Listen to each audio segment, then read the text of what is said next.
showgii uu baaqday san u daawanayay wixii soo socda baan ogaaday ugu dambeyn showgii inaanu dhacaynin sababtoo ah ciyaal xamar so digir baan cunayaa inta showgaas aan ka sheekeynaya wixii dhacay. I think inaan kulligan istaahilno xushmad bini aadam haddaynu nahay, haddii nala dulmo inaan istaahilno wuxuun yar oo xushmad ah oo la dhaho waa lagaa khaldamay. laakiin waxaanan jeclayn waxaa la yiraahda selective outrage. waxaynu dooranaynaa hal ruux ama hal group, kadibna waxaan ka dhigaynaa perfect victims. dadkaas waan isugu tegaynaa, ereyaan isticmaalaynaa, heesaan isticmaalaynaa, everything on karayna baan sameynaynaa si aan uga adkaano ruuxaas. hadalkan waxaan ka wadaa Somaliland. waxaa jirta haddadan weligeed jirtay arrin Soomaalida oo dhan ay ogtahay, laakiin aanay weligood ka xanaaqin waxba ka samayn. qof jareer weyne ahi Somaliland ma tegi karo. haddaad adiga iyo 5 ruux oo saaxiibadaada oo mid ka midi jareer weyne yahay aad israacdaan oo Somaliland tagtaan, sidaasaa laydin eegayaa. ruuxa jareer weynaha ah waa laydinka reebayaa, sababtoo ah dehumanized bay meesha ka yihiin bini aadan dhammaystiran. kama aha in fact magaca qadaad weyn la yiraahdo oo Somaliland ay u taqaano Soomaalida kaleeto, actually waxay ka fikiraan dadka jareer weynaha la dhaho markii ay hadalkaas oo kaleeto dhahayaan. So that's that. waxaan rabaa marka inaad ka fikirtaan imisa ruux ka xanaaqday arrinkaas oo wax ka samaysay oo activism ka samaysay. fanaaniinta caawa xanaaqsan ama dadweynaha caawa xanaaqsan oo Soomaaliya kasoo jeeda way tegi jireen Somaliland iyagoo og faktiga ah inaanay jareer weyne u tegi karin meeshaas, iyagoo og dad Soomaali ah oo masaakiin ah oo aan dhibaato geysan, inaanay caafimaad u tegi karin, inaanay waxbarasho u tegi karin. way ogaayeen waxaas oo dhan, laakiin may kala jeclayn. way tegayeen, danahooday kasoo dhamaysanayeen, way kasoo noqonayeen, sababtoo ah ma khusayso arrinkaasi. may kala jeclayn, ilaa haddana ma kala jeclaa, mana sheegan, cidnana kama hadasho. habboon marka haddii aan habboonahay ma tageen xamar anoo wixii aan sameeyey og. bini aadamka haddii aad dulmi ku samaysid, haddii aad dambi ka gashid, waxay kaa istaahilaan raaligelin inaad ogaatid inaad dambi gashay, inaad qofka dambi ka gashay number 1, kadibna raaligelin bay kaa istaahilaan. habboon midna ma sameynin ee supremacy ideology camal sidii inay leedahay bay isdaqaajisay, xamar bay tagtay. sidoo kaleetana waxay aamintay waxaad ku badbaadaysaa qofkan kula socda oo ah reer xamar, ni dadkan ciyaal xamar yihiin oo aanay kala jeclayn waxaas oo dhan. arrinka ah cuqdad ma qabtaa Soomaalidu iyo ciyaal xamar baa jira, waxaan rabaa in la iska ilaa. waxaasi waa trendy, waxaas TikTok iyo social media baa lagu maraa. bini aadamka oo dhan cuqdad bay leeyihiin. maxaynu kulligan Soomaali haddaan nahay isku nicamnaha? maxay Somaliland u tahay? maxay Puntland u tahay? maxay Jubbaland u tahay? kulligood waa qabyaaladiistayaal, cuqdad bay isku wada qabaan, way kala googo-een, way isnacbaysteen. maxay ahaydeen markaas cid kasta jifadeedii la go'day oo meel ka samaysa sababta cuqdad bay qabaan. soo ciyaal xamar wax la dhaho ma jiraan. bini aadamku way xanaaqaan, way cuqdadoobaan, way kala go-aan, way isnacbaystaan, sidaan isku wada nicamnahay oo kaleeto.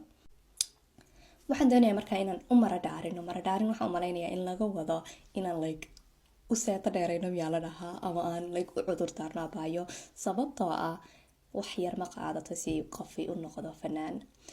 gabar gaar ahaan haddii ay doonaysa inay fanaanad noqoto, dhibaato weyn bay ka martaa, dhibaato aad u weyn bay ka martaa.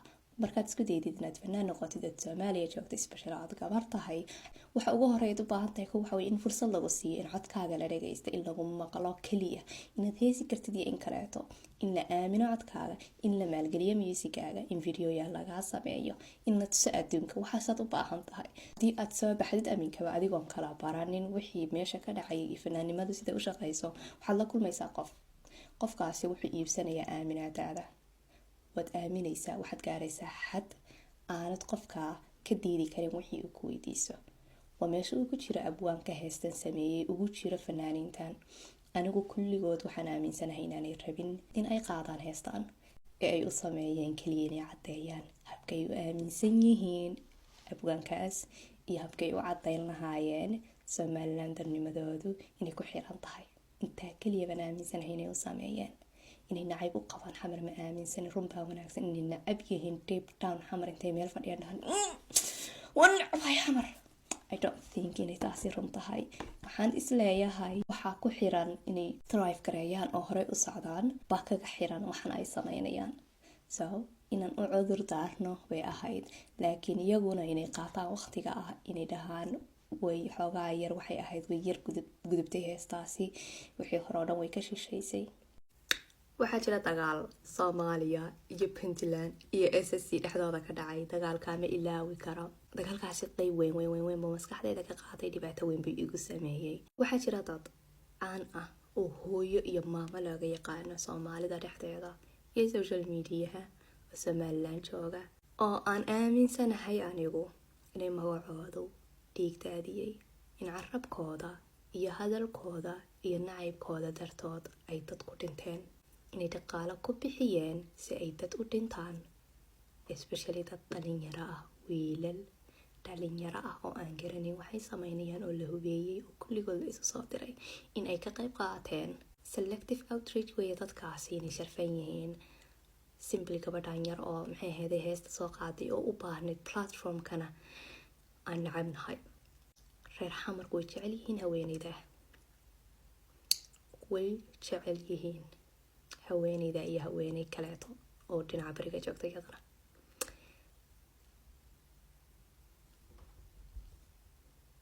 gabadhani darteed cid umay dhiman, gabadhani darteed cid isumay dilina isumay iman.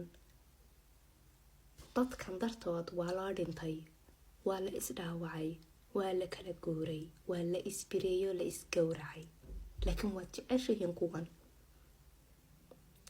waa reer Somaliland. weligood way nacbaayeen Soomaalida koonfurta, way sheegi jireen inay nacab yihiin, dhaqaalay ku bixin jireen nacaybkooda, heesaha nacaybka ah bay soo dil saari jireen oo la qaadi jireen. Everything oo ay sameeyaan oo ay caan ku noqdeen sideedaba nacayb buu ahaa. halkaa mar maynan cudur daarin. In fact waynu ognahay qofkan ama dadkan kaleeto aynu sharafno inay ku noqon doonaan nacaybka samayn doonaan, inay sii wadi doonaan, laakiin weligeen serious uga qaadan mayno. saameyntoodu waxbana lama aha. gabar aan saameyn xoog lahayn oo soo heestayna waa nacbaanaynaa. Selective outrage waxaasoo kaleetaa la dhahaa. Victim perfect ah bay gabadhaasi noo noqotay. So iyadan ku wada xoomayna. dadkan u baahanay inaan ku xoono oo nacbaano oo carabkooda awoodda leeyahay oo dhibaatada geysan karayana way joogaan, waynu jecelnahay. Yurub Kenya way ka qayb qaadatay heesa nacayb ah. kooxda guud ahaan tire intii ka yihiin way ka qayb qaateen. maxay haday Saalax Sanaag wuu ka qayb qaatay. kulligood way ka qayb qaateen. kaliya waxaanay dhihiin waxaa xiga amxaarnimadana tiri gargaraysay annaga. amxaarnimada xoogaana riixday oo na kululaysay.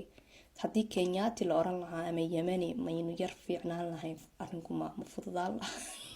inaan waxaan u baahanahay maadaama uu jecel yahay, maadaama uu isfaham yahay, maadaama isa soo dhexgelis ay tahay, inaan once and for all waxaa isdaajino oon dhahno waad khaldantay, it's up to you haddaad rabtid inaad raaligelin iyo wax kasta samaysid, laakiin anagu kaa celin mayno inaad jaw dhigatid, kaa celin mayno inaad maxay heeday waxaad doontid aad samaysid. magaaladan waa magaalo Soomaaliyeed, maxay heeday cidii ku imaata arag, cidan ku imaanin arag, laakiin go for it. cidna kaama celinaysa, cidna kaama lahan meeshaan, sababtoo ah waxaan kulligan u socno waxa weeye Soomaaliya oo mid ah. arrinkanna nama midaynayo, wuuna sii kala fogeynayaa, wuu isku kaansii dirayaa, qabyaaladii iyo waxyaabihii way sii xoojinayaa. waan ka xumahay inuu showgaasi istaagay. I wish inuu dhaco, I wish inaan ka yar gudubno waxaasoo dhan, laakiin